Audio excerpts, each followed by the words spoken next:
हाँ, तो कई बार गलतियाँ हम ये करते हैं, हम देखते हैं हमारे पास 2 म्यूचुअल फंड है, 3 म्यूचुअल फंड है।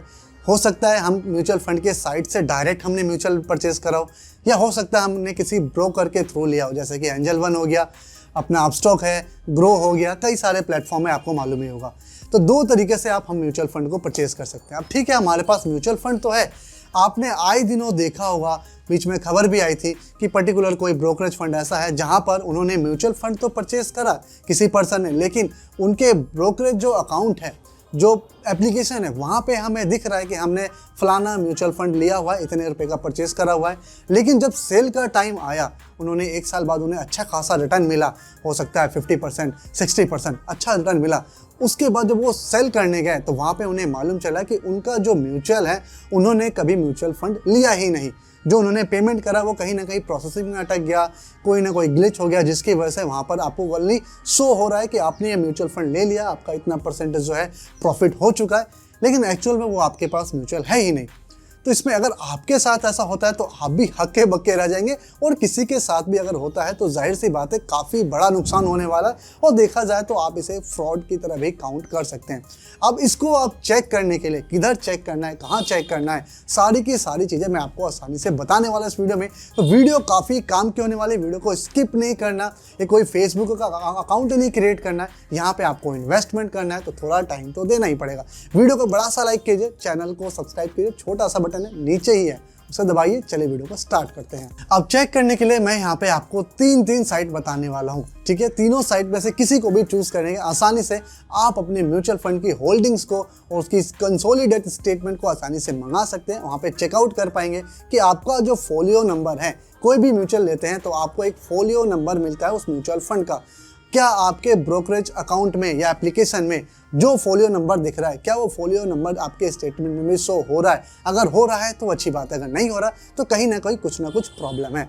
तो चेक किस तरीके से करना है, वही चीज़ हम इस वीडियो में जानने वाले हैं। उससे पहले मैं आपको एक चीज़ और बता दूं, कोई भी म्यूचुअल आप परचेज करते हैं, चाहे आपके पास एक म्यूचुअल फंड हो, 2 हो, 3 है, 4 है, 5 है, कई लोग आप देखते होंगे कि मल्टीपल म्यूचुअल फंड परचेज करते हैं, तो वहाँ पे आपको एक चीज़ ध्यान रखनी पड़ती है। इन्वेस्टमेंट करने जा रहे हैं तो थोड़ा सोच समझ के करना होता है, जहाँ पे हमें सबसे बड़ी चीज़ ये चेक करनी होती है कि जो 2 म्यूचुअल फंड हमारे पास हैं या जो 3 म्यूचुअल फंड हमारे पास हैं, क्या कहीं उनका पोर्टफोलियो जो है ओवरलैप तो नहीं हो रहा।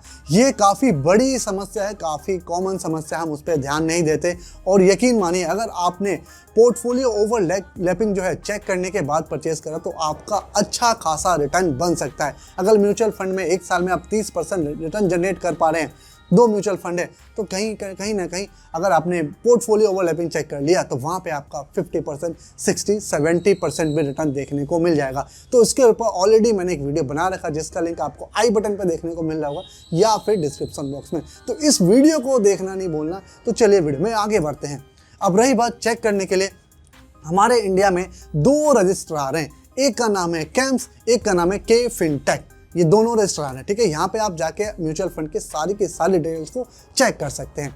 अब जो कैम्स है वो ऑलरेडी मार्केट में लिस्टेड है, काफ़ी बड़ा स्टॉक है, काफ़ी भारी भरकम है, और इनके पास मेजॉरिटी म्यूचुअल फंड का जो है इन्हीं के पास है। मान लो 60% आप मान सकते हो, के फिनटेक के पास 30-40% है, ठीक है। अब इन दोनों ने मिलकर पार्टनरशिप कर ली है, ठीक है। तो या तो आप कैम्स की साइट पर जाकर कंसोलिडेट स्टेटमेंट मंगा सकते हैं, या फिर के फिनटेक की साइट पर जाकर यहाँ पे कंसोलिडेट स्टेटमेंट मंगा सकते हैं। दोनों का स्टेटमेंट सेम ही रहने वाला है।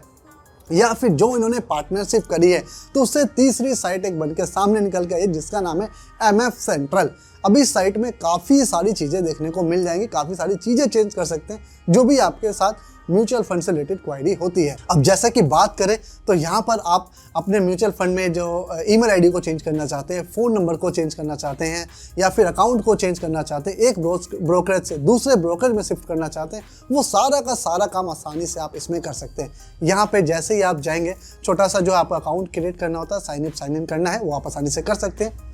जब कर लेंगे तो यहाँ पे आपको सारा का सारा पोर्टफोलियो दिख जाएगा, चाहे आपने इंडिविजुअल म्यूचुअल फंड की साइट से जाकर परचेज करा हो या किसी ब्रोकरेज के थ्रू आपने परचेज करा हो, सारी की सारी पोर्टफोलियो जो है आपको यहाँ पे शोकेस हो जाएंगी।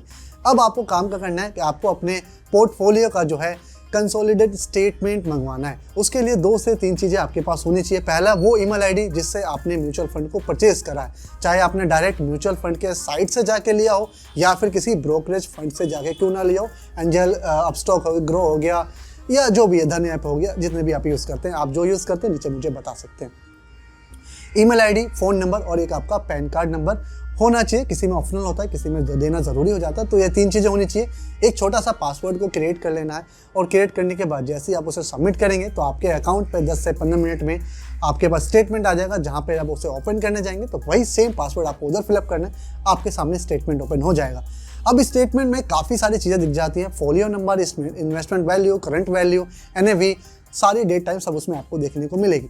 अब आपको चेक क्या करना है कि जो भी आपका ब्रोकरेज एप्लीकेशन है या फंड है या हाउस है, उधर आपका म्यूचुअल फंड का फोलियो नंबर कॉपी करना है और जो आपका स्टेटमेंट आया वहाँ पे आपको वो सारी चीज़ें चेक कर लेने के सेम फोलियो नंबर है। अगर मैच हो रहा है तो अच्छी बात है, अगर नहीं हो रहा तो कहीं ना कहीं कोई ना कोई प्रॉब्लम देखने को मिलेगी। और जाते जाते मैं आपको एक चीज़ और बता दूँ कि जब भी आप म्यूचुअल परचेज करते हैं, जैसे मैंने आपको बताया कि आप 2 तरीके से म्यूचुअल को लेते हैं। पहला जो है डायरेक्ट उनके वेबसाइट से, जैसे निपॉन के साइट से हो गया, HDFC के साइट से हो गया या ICICI के साइट से हो गया। और दूसरा जो होता है हम किसी ब्रोकरेज के थ्रू लेते हैं। तो हम डायरेक्ट अगर म्यूचुअल में इन्वेस्ट करते हैं उनके पर्टिकुलर साइट से तो उसे हम बोलते हैं SOA होल्डिंग, और जो हम किसी ब्रोकरेज के थ्रू लेते हैं तो उसे हम बोलते हैं डीमेट होल्डिंग।